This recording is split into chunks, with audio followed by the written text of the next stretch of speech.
C'est la dernière journée d'un stage de traction animale que nous organisons par le biais du VIVEA.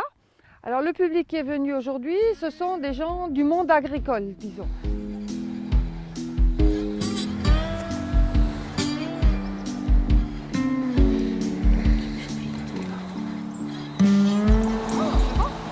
Donc c'est tous des gens un peu du monde agricole qui ont l'habitude des animaux, parfois ils ont même l'habitude des chevaux. Donc c'est assez facile, ils n'ont déjà pas peur du cheval, ils peuvent le manipuler assez facilement. Bon, moi je montais déjà à cheval, mais je n'avais pas du tout la notion de longue rêne, ni d'attelage, ni non plus de traction animale. Donc c'est une vision tout à fait autre du cheval, entre parenthèses, et pour adapter au maraîchage. Ce sont des gens qui souhaitent mettre leur train de culture en version traction animale.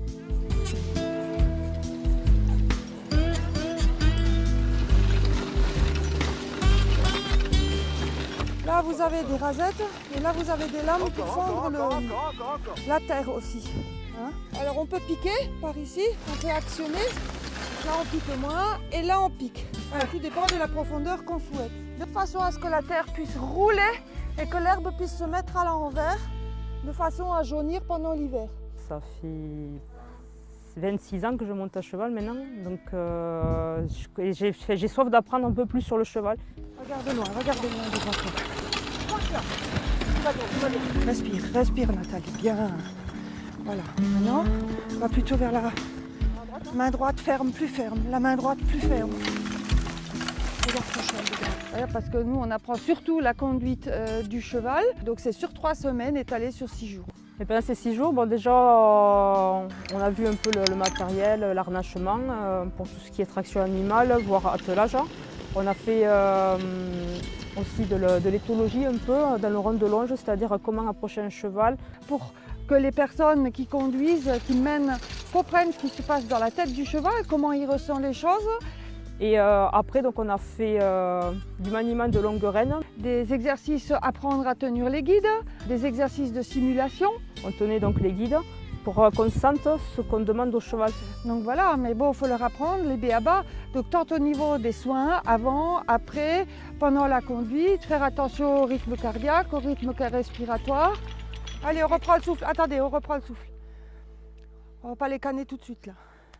Donc les 2 premiers jours, nous les avons fait à Domazan, parce que là-bas on a un terrain d'exercice qui est clos, qui est sécurisé. Et après on commence à s'entraîner, à aller tout droit, faire des demi-tours, etc.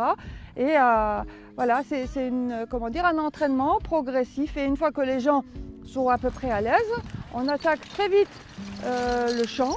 Parce que bon, ben voilà, il n'y a rien que la pratique et puis il faut conduire et mener. Et voilà. Là maintenant, tu peux tout de suite mettre Nectar. Il aurait fallu mettre Nectar tout de suite dans le sillon. Tu refais un tour. Tu refais un tour et tu te débrouilles pour que Nectar et sa loi, ouais. Voilà, tu passes devant moi là. Eh bien la traction animale, déjà c'est beaucoup moins coûteux qu'un tracteur avec toutes les machines, etc. Donc le but serait de faire au moins, c'était déjà de faire tout ce qui est sous serre en traction animale. Si je peux faire plus, je fais plus, mais c'est minimum sous la serre, c'est pas avoir ces émissions de CO2. Le cheval tasse beaucoup moins la terre que le tracteur. Donc c'est quand même parce que je me voyais mal avec un tracteur passer sous la serre, quoi. On peut faire des légumes bio, et si on passe avec un tracteur, le bio, voilà.